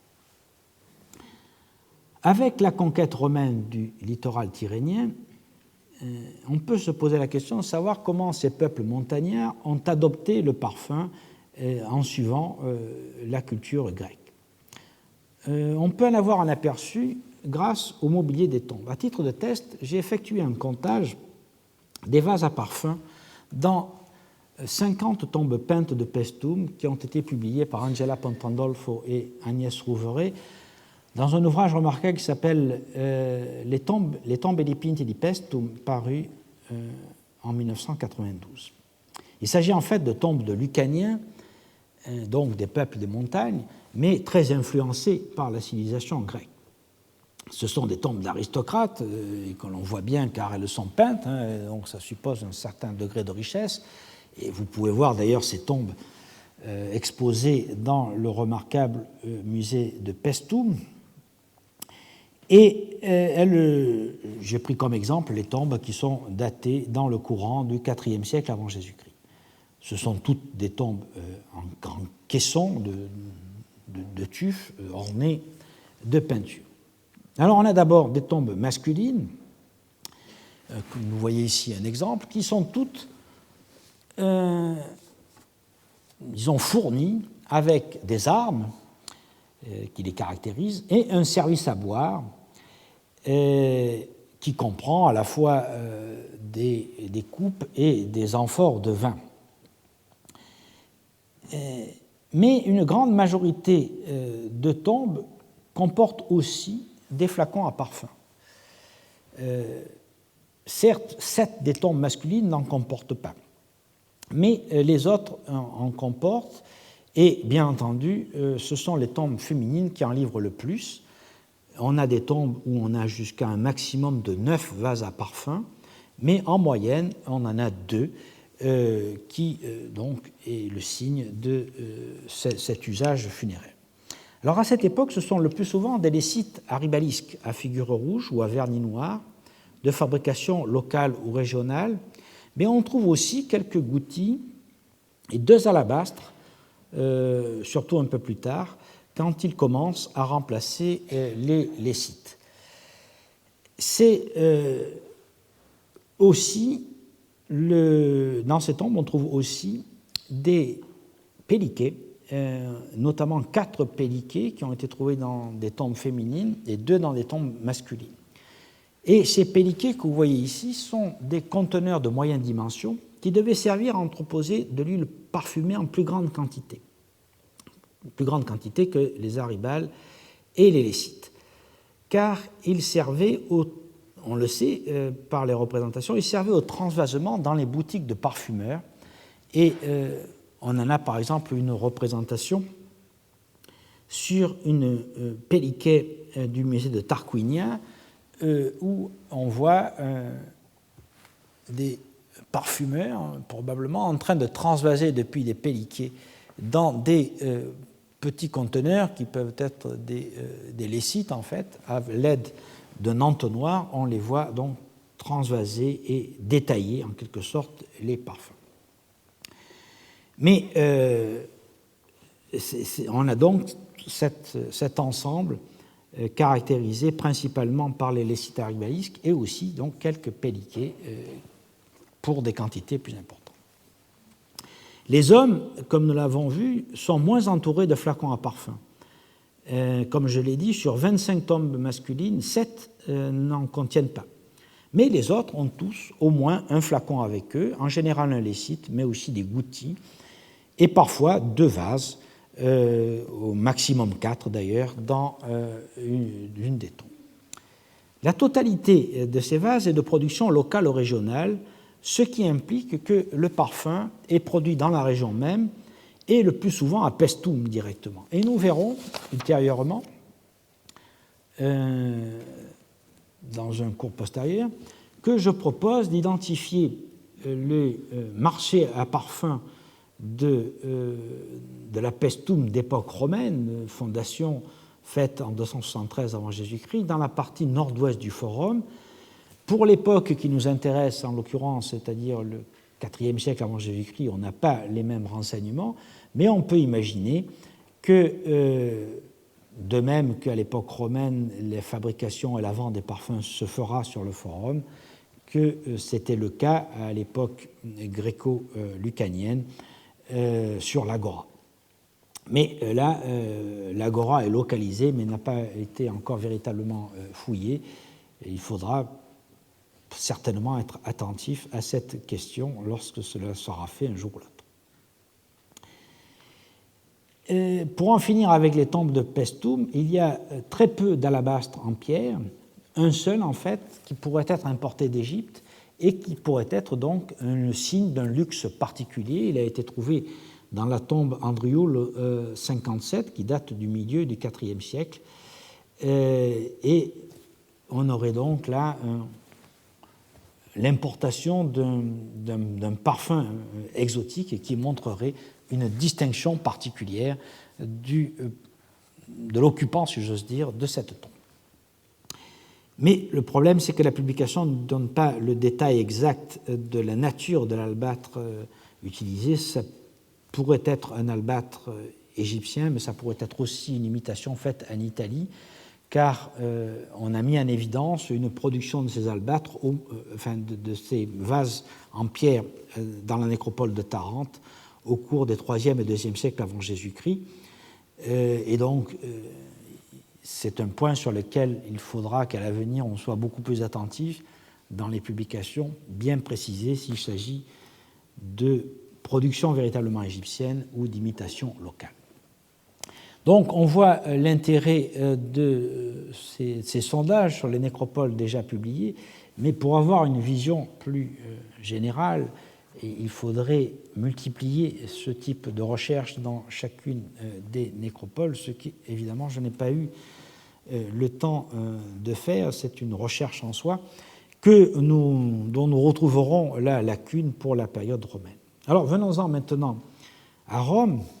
On a longtemps prétendu que Rome avait méprisé les parfums, mais c'est un topos, c'est un lieu commun qui est véhiculé principalement par la littérature des moralisateurs que sont Cicéron ou Pline, par exemple. Et on a dit parfois que les Romains n'auraient pas utilisé de parfum jusqu'au milieu du IIe siècle. Et on se souvient tous de la fameuse lettre 86 à Lucilius, écrite par Sénèque, qui décrit l'étroite et obscure salle de bain de Scipion l'Africain dans sa villa de Liternum. et qui rappelait qu'au début du IIe siècle, on ne se lavait complètement que les jours du marché et qu'une salle de bain étroite suffisait pour Scipion, qui, dit-il, venait laver sa sueur et non les parfums de la veille. Et il continue sur cette veine, Sénèque, en regrettant qu'à son époque, donc au milieu du 1er siècle de notre ère, c'est peu de se parfumer, dit-il, il faut renouveler les odeurs 2 ou 3 fois par jour pour qu'elles ne se dissipent pas. On se glorifie de ces odeurs comme si on en était doué par la nature. Mais c'est un lieu commun, et c'est un lieu commun qui a été certainement exagéré, car évidemment les Étrusques qui dominaient Rome au VIe siècle avant Jésus-Christ, comme nous l'avons vu, faisaient un large usage des parfums, qu'ils soient locaux ou importés, et les aristocrates qui gouvernaient la République ne devaient pas non plus s'en priver dans la phase qui suit. Il est vrai qu'une brusque augmentation de leur usage s'est certainement fait jour après la conquête des provinces orientales, qui a poussé les matrones à réclamer le droit de se parer à l'oriental. Mais c'est surtout le signe d'une hausse brutale du luxe permise par les revenus des conquêtes et la mainmise sur les richesses de l'Orient, plutôt qu'une rupture totale avec un passé mythique où les gens ne se seraient pas parfumés. L'afflux des richesses est alors inouï et les magistrats de la République s'inquiètent des effets dévastateurs de ces richesses sur la cohésion sociale du corps civique, car faire étalage de son luxe et se parfumer avec des parfums exotiques devient, dès lors, pour les nobles, l'un des moyens d'affirmer leur supériorité sur la plèbe, au même titre que posséder une grande demeure ou de boire des vins de prix. C'est d'ailleurs ce que fustigera plus tard Cicéron dans son fameux discours contre Catilina, livre 2, paragraphe 5, où il dit « Il me semble les voir dans leurs festins couchés mollement sur des lits somptueux, tenant dans leurs bras des femmes impudiques, affaissées par l'ivresse, gorgées de nourriture, couronnées de guirlandes, inondées de parfums, énervées de débauche, vomir dans leurs obscènes entretiens les mots affreux de carnage et d'incendie. » Mais en fait, il s'agit pour l'orateur de stigmatiser les parfums comme signe de dépravation et de décadence, suivant donc ce topos bien connu, tout en certainement les utilisant lui-même, bien entendu. Ce phénomène est donc plutôt une manifestation du luxe grandissant à Rome. Les femmes en avaient d'ailleurs été stigmatisées en 215 par la Lex Oppia, qui leur interdisait les parures trop voyantes et les vêtements de prix. Mais semble-t-il, la loi ne concernait pas les parfums, et elle le fut d'ailleurs abrogée dès 195 avant Jésus-Christ. Pour les parfums, il semble que ce soit les censeurs de 89 avant Jésus-Christ, Publius Licinius Crassus et Lucius Julius Caesar, qui ont pris des mesures destinées à interdire l'usage, mais non pas l'usage des parfums en général, mais des parfums dits exotiques. Ce qui est à la fois la preuve d'un très large usage de parfums locaux et également d'une large diffusion des parfums importés. La mesure est rapportée par Pline au livre 13, paragraphe 24. Mais en réalité, rien n'arrêtera l'essor de la consommation des parfums à la fin de la République et au début de l'Empire, et comme aux périodes précédentes, la consommation sera multiforme, religieuse, médicale, sociale et hédoniste. Alors, comme en Grèce, on a d'abord un usage religieux. On honore les dieux, comme en Grèce, en faisant brûler de l'encens sur les autels. C'est le geste le plus courant du sacrifice, qu'on voit par exemple sur le célèbre autel du temple dit de Vespasien à Pompéi, qui est en fait un temple du culte impérial dédié à Auguste, et on voit donc un sacrifice devant le temple lui-même qui représentait à l'arrière-plan, vous voyez ici les colonnes, l'autel devant le temple et le prêtre qui fait brûler du parfum, là, vous voyez de l'encens, vous voyez les petits grains, avant qu'on amène la victime qui sera sacrifiée, en l'occurrence un bovin. Lors du triomphe de Paul-Émile à Rome, Plutarque nous dit que tous les temples étaient ouverts et remplis de couronnes et de parfums qui brûlaient. Le parfum à brûler fait donc partie intégrante de toute procession, depuis la célèbre Pompée de Ptolémée Philadelphe et jusqu'aux processions plus banales décrites dans les romans grecs. Comme l'a bien dégagé un article tout à fait intéressant de Madame Lallemand qui s'appelle « Les parfums dans le roman grec », paru dans un colloque qui s'appelle « Le monde du roman grec » en 1987. Un colloque s'était tenu à l'École normale supérieure qui était publié en 1992. Et j'en extrais simplement deux extraits dans les romans qui donnent certainement une image de la vie la plus courante. Dans les Éphésiaques de Xénophon d'Éphèse, la procession en l'honneur d'Artémis comporte, je cite, d'abord les objets sacrés, les torches, les corbeilles et les parfums à brûler, et ensuite les chevaux, les chiens et les objets destinés à la chasse. Dans les Éthiopiques d'Héliodore, la procession des Énianes entre à Delphes avec des animaux et des jeunes filles, les unes portaient des paniers pleins de fleurs et de fruits, les autres chargées de corbeilles de gâteaux et de parfums qui remplissaient l'endroit d'odeurs suaves. On voit donc que cette pratique dans l'ensemble du bassin méditerranéen se poursuit et, bien entendu, lorsque l'empereur est en campagne, il ne manque pas d'offrir au dieu de l'encens, et sur le célèbre bas-relief de la colonne Trajante, on voit le meilleur des princes qui remercie les dieux en brûlant des lampes d'encens tirées d'une boîte. À Rome même, les plus vieux rites font l'état d'offrandes d'encens et d'onctions de statues divines.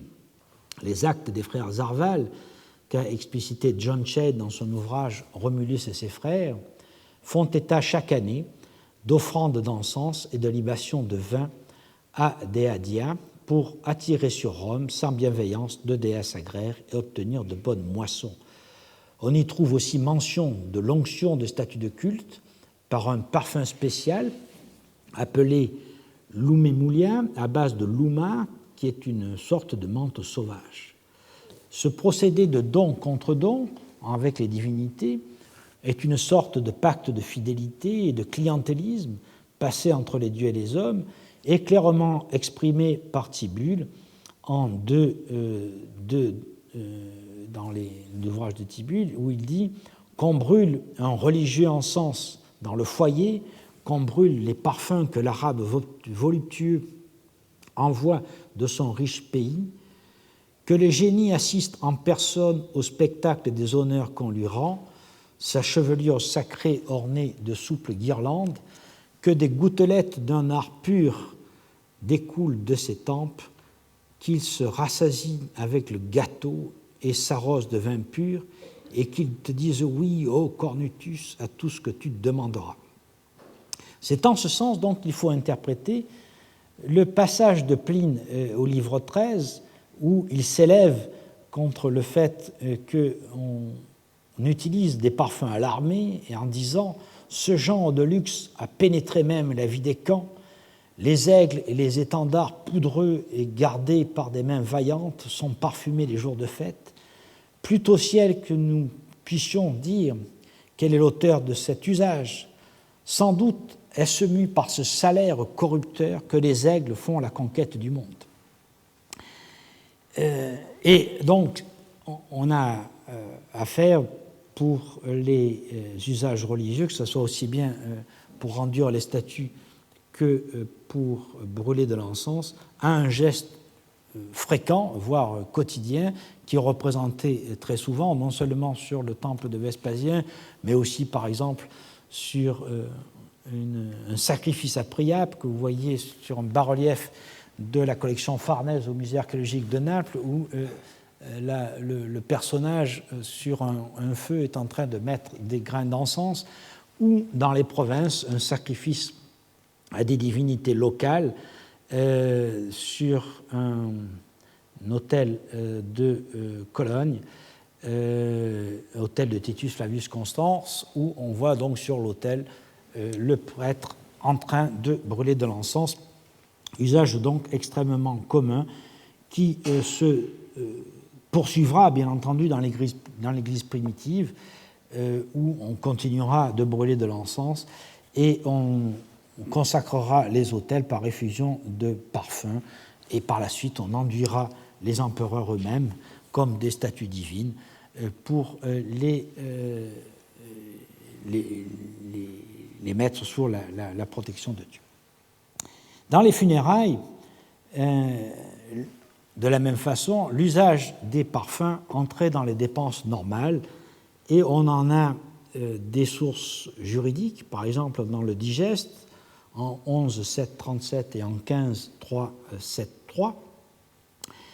Et on retrouve bien sûr ce type de dépenses mentionnées quelquefois dans le cas de funérailles prestigieuses, comme par exemple les funérailles publiques de Marcus Aurelius Firmus à Pompéi, qui a été duumvir, c'est-à-dire dirigeant de la cité dans les années 70 de notre ère.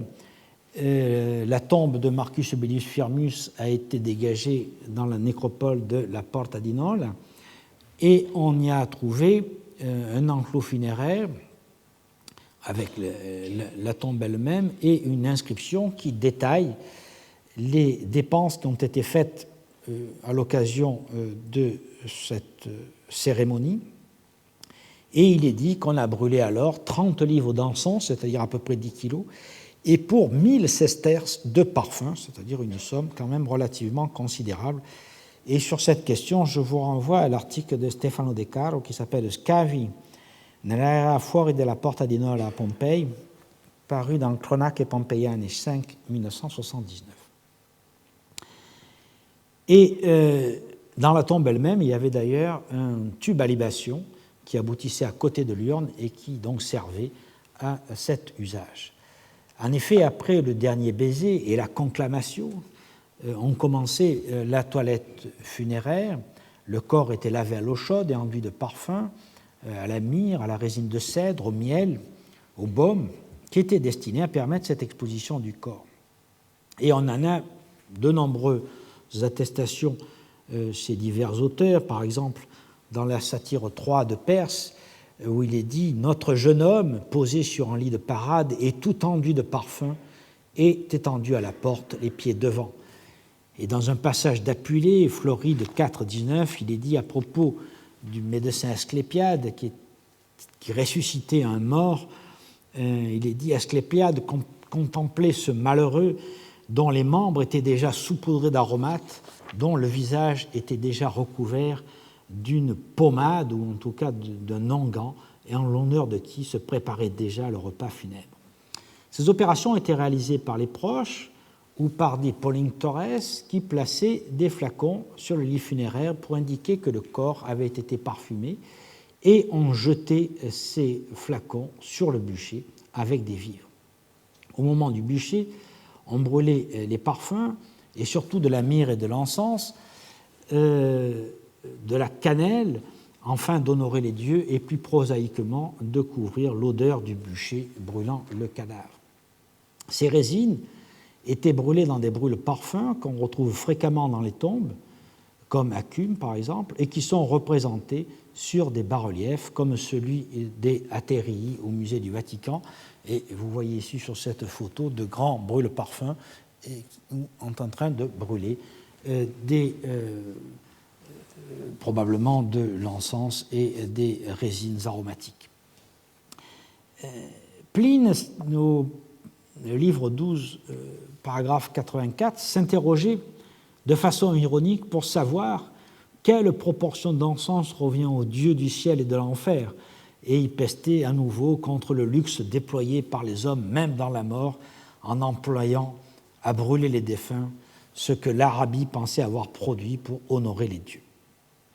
Les funérailles des personnages importants étaient donc l'occasion d'une consommation importante de résines à brûler, notamment d'encens. Nous avons vu le cas de Marcus Aurelius Firmus, mais les principaux personnages de l'État lorsqu'on les enterrait, on atteignait des consommations énormes.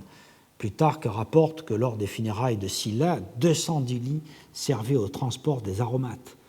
En 20 après Jésus-Christ, lorsque Tibère fit ramener par 2 cohortes prétoriennes l'urne funéraire de Germanicus à Rome, Tacite, dans les Annales, livre 3, paragraphe 2, nous dit « Quand on traversait les colonies, le peuple en habit de deuil, les chevaliers revêtus de la trabée, brûlaient, suivant les ressources du pays, des étoffes précieuses, des parfums et tout ce qu'on offre aux morts pour leur rendre hommage. » Et enfin, Pline s'indigne des quantités d'encens que Néron brûla pour les funérailles de Popée, et ce qu'il faut entendre, bien sûr, comme une diatribe contre le tyran et aussi une manifestation de ses excès. Les tyrans, bien entendu, sont stigmatisés parce qu'ils utilisent des parfums, ce qui est contraire, comme nous l'avons vu, aux usages anciens. Mais tout cela, c'est principalement de la polémique et de la littérature. La réalité, c'est qu'on utilisait très fréquemment, dans toutes les classes de la société, des parfums conversés sur le bûcher ou sur les eaux brûlées. Virgile, relatant les funérailles de Misène, rapporte alors on expose sur le lit les membres inondés de larmes, on y jette des étoffes de pourpre. D'autres ont soulevé l'énorme civière et, se détournant selon la coutume ancestrale, ont tenu la torche inclinée. On brûle les offrandes entassées, l'encens, les mets sacrés, l'huile déversée dans des cratères. Une fois les cendres affaissées et la flamme éteinte, on arrose de vin les restes et la poussière assoiffée. Coriné recueille les eaux qu'il conserve dans une urne de bronze. Lui aussi fit 3 fois le tour de ses compagnons, les aspergeant d'eau pure, à l'aide d'une brindille de romarin, d'un rameau d'olivier fécond. Il les purifia et prononça les ultimes paroles de la cérémonie. C'est dans l'Énéide, donc au vers de livre 6, 106, vers 224-232. Et cette pratique donc d'arroser les restes de vin et de parfum se retrouve aussi dans une satire de Perse, satire 6, vers 34 et suivant, qui dit « Mais si je diminue l'héritage, l'héritier m'en voudra, il négligera le repas funèbre, jettera mes restes dans l'urne non parfumée, et que la ciname soit passée ou la cannelle altérée, il ne s'en inquiétera guère. » Et de même, dans le Satyricon, Trimalchion prévoit de faire parfumer son corps avec du nard lors de ses funérailles. Et lors du fameux banquet, il débouche une fiole de nard et fait frictionner à la ronde de ses invités, disant « J'espère qu'il me fera autant plaisir après ma mort que maintenant. » Et c'est au paragraphe 78, 3. C'est d'ailleurs le parfum choisi par Cominius Abascantus qui, à Misène, demande qu'on verse du nard sur ses eaux. Super reliquias meas nardum effundi. Ovide, dans les Fastes, livre 3, vers 561, à propos de la mort de Didon, qui est morte après l'abandon par Énée, écrit « Anne est chassée du palais, elle le quitte en pleurant ses murs qui rappellent une sœur chérie. Mais elle veut encore rendre un dernier hommage au reste de Didon. Elle verse des larmes et des parfums sur cette cendre légère, elle y dépose quelques boucles de ses cheveux. » Et en effet, donc, on déposait les flacons dans la tombe, dans le mausolée, comme le recommande d'ailleurs à nouveau Trimalchion à son marbrier, à Binas, qu'il avait invité à son banquet, et lui dit « Je te prie instamment de placer au pied de ma statue ma petite chaîne, des couronnes et des parfums. » Et on le pouvait, donc, bien sûr, déposer ces vases dans le mausolée lui-même ou dans une fosse ou directement dans l'urne. C'est d'ailleurs là le stade final où les archéologues les trouvent. Toutes les nécropoles d'époque républicaine et d'époque impériale livrent de grandes quantités de vases à parfum. J'ai pris comme exemple le cas de la nécropole de Cumes que nous sommes en train de fouiller depuis un certain nombre d'années avec le centre Jean Bérard, où on a des tombes de citoyens du 1er siècle avant Jésus-Christ en assez grand nombre, en tout cas en nombre suffisant pour avoir une bonne idée des pratiques. Ce sont, dans une très large majorité, des incinérations qui comprennent des sujets féminins ou masculins, de citoyens. Alors, la nécropole de Cumes que nous sommes en train de fouiller, vous voyez sur cette photo la ville elle-même, l'acropole et les remparts qui suivent cette ligne d'arbres qui traverse la diapositive en diagonale. La nécropole se situe au nord, donc dans cette partie, et nous avons donc un grand nombre, plus d'une cinquantaine de tombes du 1er siècle avant Jésus-Christ, et qui appartenaient à des citoyens, on le sait par les inscriptions qui ont été retrouvées et qui sont en général en place. Et ces tombes, donc, recèlent systématiquement des urnes qui ont recueilli les os brûlés des défunts, et comme vous pouvez le voir sur ces 3 exemples, soit des flacons à parfum dans l'urne elle-même, soit le plus souvent autour de l'urne, et vous les voyez ici, les flacons sont couchés, probablement, comme on les trouve systématiquement couchés, on imagine qu'ils étaient vides, bien sûr, puisqu'on s'en était servi, soit pour enduire le corps, soit pour verser du parfum sur les os brûlés. C'est aussi le cas, par exemple, de la nécropole de Calatia, qui est une ville au nord de Naples, enfin dans la région de Caserta, où on a une nécropole dont la période d'utilisation s'étend depuis l'époque archaïque jusqu'à l'époque impériale. Et au début, on a principalement des dépôts d'alabastre et d'aribal étrusco-corinthien au VIe siècle principalement, puis au 5e, 4e siècle, on a surtout des lécites à raison d'une tombe en général, enfin d'un lécite par tombe en général. Et puis on assiste à la fin de la République à une explosion du nombre des vases à parfums locaux qui se poursuit à l'époque impériale. Et vous voyez ici un exemple donc, de cette inflation de l'utilisation des vases à parfum dans le cas de la tombe 173, qui est datée de la fin du 1er siècle avant Jésus-Christ ou du tout début du 1er siècle après Jésus-Christ, qui comptait pas moins de 30 flacons en terre cuite. Une autre tombe, la tombe 170, contenait 5 flacons en terre cuite et 3 en verre déposés autour de l'urne. Et toute cette nécropole a été récemment publiée par Elena Laforgia dans le catalogue du musée archéologique de Calatia en 2003. À Pompéi, dans les tombes de la Porta Nocera, fouillées par William van Andringa,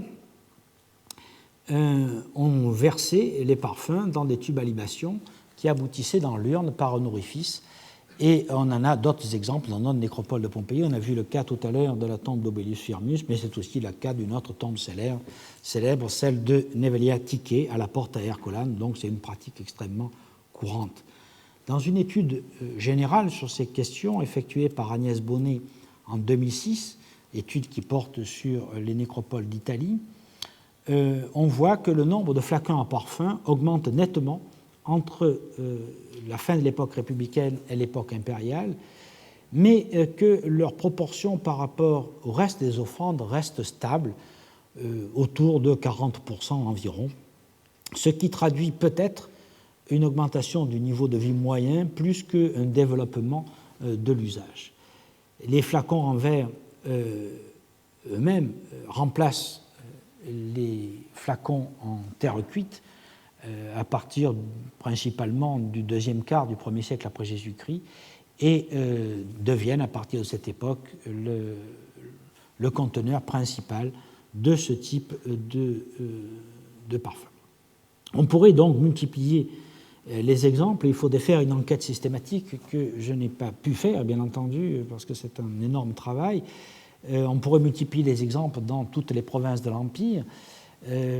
Par exemple, à Stobie, qui fut capitale de la province romaine de Macédoine, sur 313 tombes des 2e et 1er siècles avant Jésus-Christ, 68 contenaient des offrandes et 29 recelaient des unguentaria. Certaines tombes contenaient jusqu'à 20 vases à parfum, ce qui montre donc la même inflation que nous avons vue à Calatia.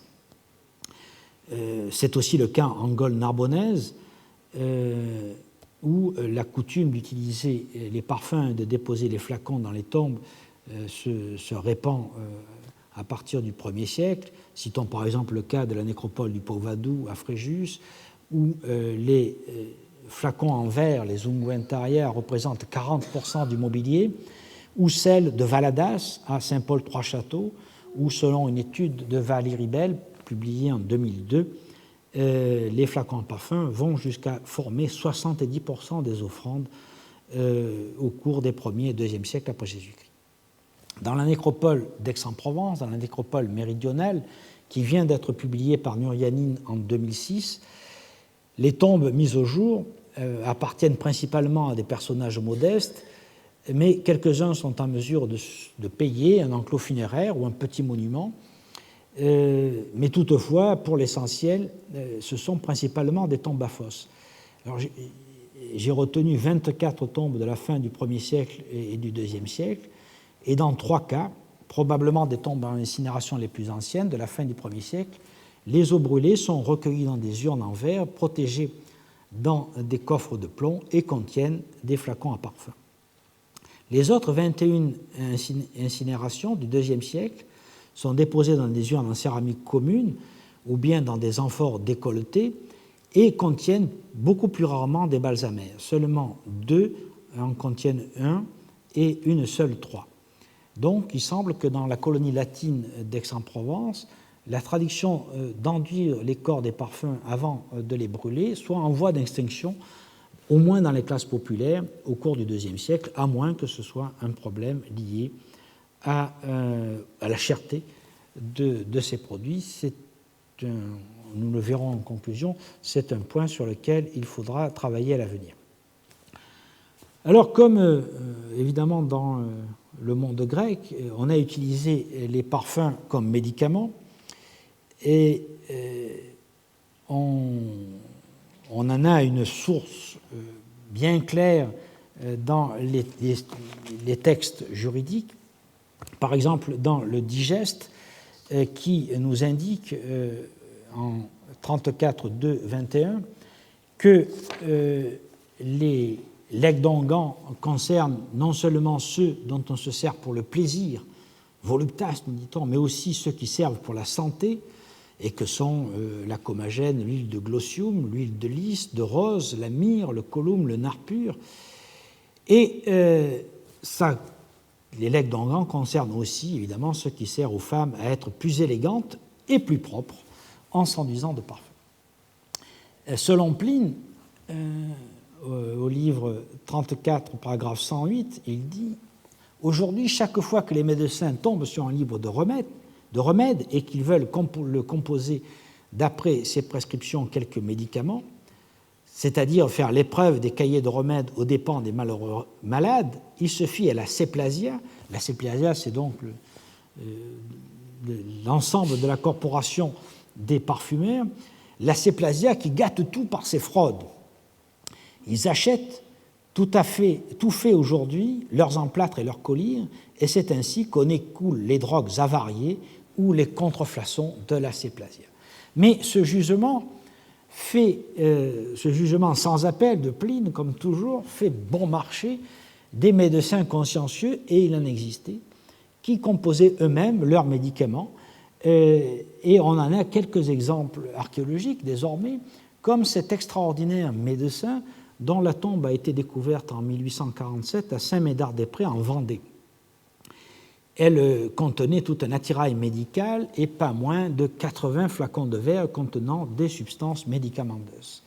Alors l'histoire vient d'être récemment débrouillée par Jacques Centraux et Sophie Corson dans un article qui vient de paraître qui s'appelle Pigments cosmétiques ou médicaments, point d'interrogation, dans la tombe gallo-romaine de Saint-Médard-des-Prés en Vendée, paru donc en 2012. Cette tombe, qui avait été fouillée par Benjamin Fillon en 1847, et avait été interprétée à l'époque comme celle d'une femme artiste, parce qu'on avait imaginé que tous ces flacons ne pouvaient appartenir qu'à une femme, et comme il y avait quelques instruments pour broyer, semble-t-il, des couleurs, on avait pensé qu'il s'agissait d'une femme peintre. C'est une tombe qui a été découverte à proximité d'une villa, une riche villa à la campagne, occupée entre le 1er et le 4e siècle après Jésus-Christ, et le personnage qui a été inhumé est paré d'un collier d'argent, ce qui avait donc fait penser à une femme, mais qu'on peut interpréter différemment. Le personnage était entouré donc de 80 flacons de verre, d'un mortier, d'un coffret en fer d'oculiste, de 2 petites cuillères en bronze, de 2 cuillères en cristal de roche et d'une tablette à broyer. La cuillère servait à prélever de petites quantités de matières précieuses, et il faut imaginer donc que plutôt qu'une femme artiste, il s'agit d'un médecin qui devait être un oculiste aussi, puisqu'il est accompagné de tout un attirail lié à l'exercice de cette profession, et notamment tout ce qui sert à broyer des remèdes dont il se servait pour soigner notamment les yeux, mais probablement pas uniquement. Nicolas Garnier vous a parlé la semaine dernière des analyses qui ont pu être faites dans certains de ces flacons. Il est malheureusement dommage que la découverte remonte au milieu du XIXe siècle. Si on la faisait aujourd'hui, on aurait bien sûr beaucoup plus d'enseignements. Certains de ces parfumeurs ou pharmaciens exerçaient leur métier pour le compte de l'armée romaine, ce qui est assez logique, car évidemment il faut soigner les soldats si on veut qu'ils soient efficaces dans la défense. Et on a donc pour cette profession quelques indications écrites principalement, qui viennent surtout de la partie nord de l'Empire, parce que c'est dans ce secteur que les matières organiques se conservent. Et on a 2 textes sur bois. Le premier trouvé à Carlisle, en Grande-Bretagne, où un certain Albanus est qualifié de Ceplasiarius de la 20e Légion Valeria Victrix. C'est une inscription qui a été publiée dans l'année épigraphique 1991, numéro 1154. Et on a un autre exemple d'un Ceplasiarius, donc certainement quelqu'un qui importe, qui fabrique des médicaments ou des parfums, c'est toujours difficile à distinguer, un certain Vitalis qui était probablement attaché à l'hôpital militaire de la 9e cohorte des Bataves à Vindolanda, là aussi en Grande-Bretagne. Et sur le continent, on a aussi le cas d'un autre Ceplasiarius attesté à Mayence dans la première légion Adiutrix. On a donc tout un corps de ces pharmaciens, parfumeurs attachés aux hôpitaux militaires, mais peut-être aussi chargés d'approvisionner les thermes, comme nous le verrons. Les auteurs grecs et latins d'époque impériale, les encyclopédistes comme Pline et surtout les médecins comme Cels, Dioscoride et Galien, évoquent des centaines de remèdes aux applications thérapeutiques variées. Je ne vais pas les détailler, ça ferait l'objet d'un travail complet. Mais il y a donc toute cette longue pratique que l'on retrouve chez Dioscoride, chez Galien, et plus tard, malgré la charge des pères de l'Église contre les parfums, il sera significatif que des auteurs comme Clément d'Alexandrie feront une exception pour l'usage des parfums réservés à soigner. Et dans le Pédagogue, au livre 2, il dit « Employé seul, l'huile suffit à graisser la peau, détendre les nerfs, refouler la mauvaise odeur du corps au cas où elle serait trop pénible. Et il admet, malgré tout, l'usage de ces parfums dans ce cas-là. On utilisait aussi le parfum, comme nous l'avons vu, pour parfumer le vin, pratique déjà évoquée par Théophraste et bien attestée ensuite dans la littérature agronomique de Caton à Palladius. Je ne m'y étends pas, je veux simplement rappeler que dans le fameux banquet de Trimalchion, qui est une mine sur la vie quotidienne, au paragraphe 70, Trimalchion fait mettre un onguent dans les vases à vin et dans les lampes, donc pour parfumer le vin et l'atmosphère.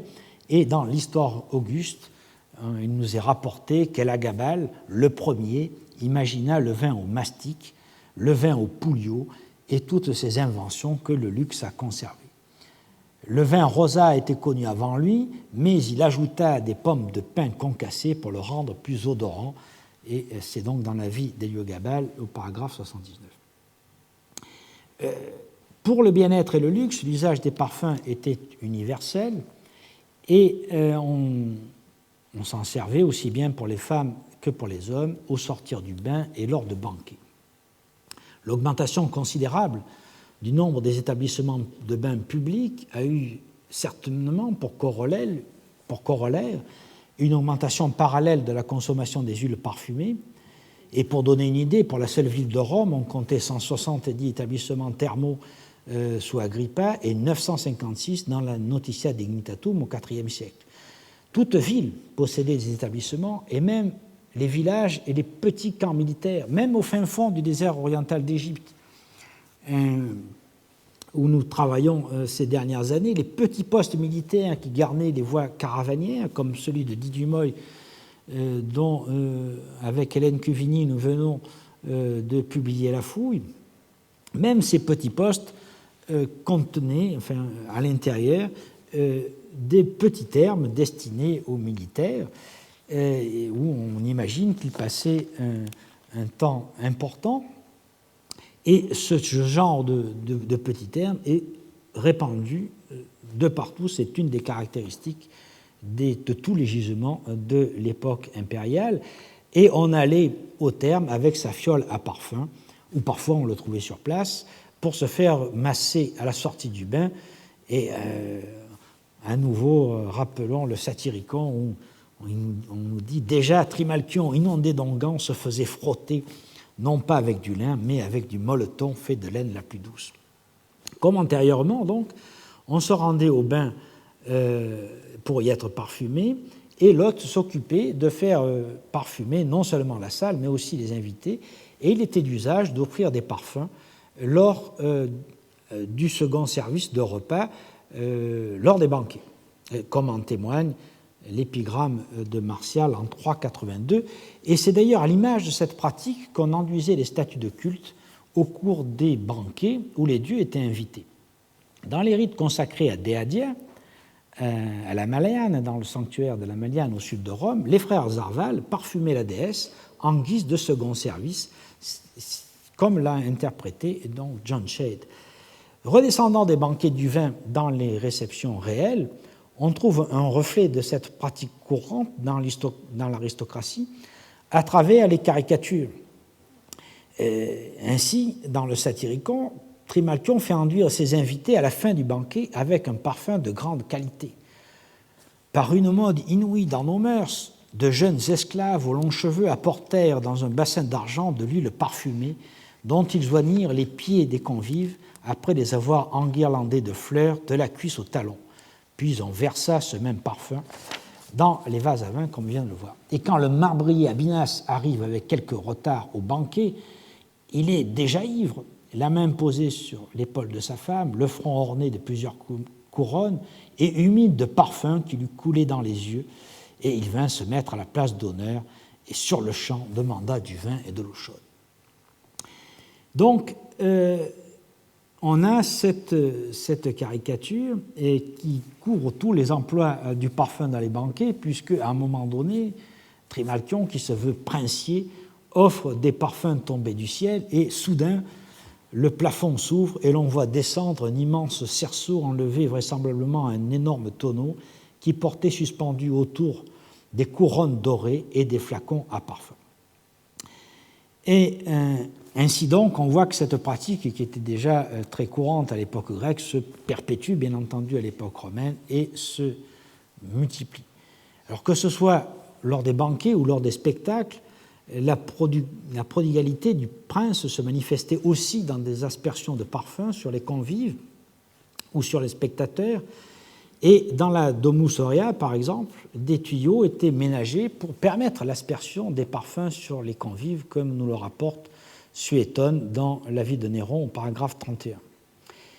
Et la mode s'était aussi répandue de projeter des parfums sur les spectateurs du théâtre.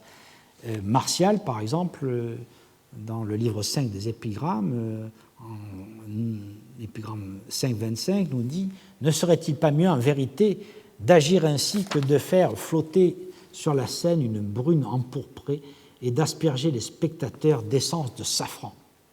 Dans un autre recueil où il évoque les touristes visitant Rome, il ironise sur les Siciliciens arrosés de parfums de leur pays, c'est-à-dire une espèce d'arroseur arrosé, si on peut dire. Et Sénèque mentionne aussi cette pratique dans la lettre 90 à Lucilius, en évoquant les tuyaux cachés servant à faire monter le parfum au safran à une hauteur prodigieuse. Donc, que ce soit à l'occasion des banquets, de spectacles ou en toute occasion sociale, l'usage de répandre des parfums de prix était devenu la marque de luxe manifestée par les grands, marque que les parvenus imitent. Nous-mêmes, nous sommes parvenus à la fin de l'heure. Il me reste quelques points encore à aborder pour la période romaine, notamment celui qui concerne la séduction et les conclusions que je voudrais tirer sur les futures pistes de recherche sur les usages de parfums. Nous les aborderons au début du cours prochain, c'est-à-dire pas celui qui vient, mais celui qui aura lieu dans 15 jours, où je voudrais à la fois finir de parler des usages, et principalement des usages concernant la séduction, examiner quelles sont les lacunes et quelles pourraient être les pistes, notamment archéologiques, pour tenter de les combler, et nous passerons ensuite à l'examen de la production elle-même et des installations de parfumeurs, en commençant par les installations anciennes, puis en abordant les installations d'époque hellénistique, et notamment celles que j'ai eu l'occasion de fouiller dans l'île de Délos dans les années 1990. Je vous remercie.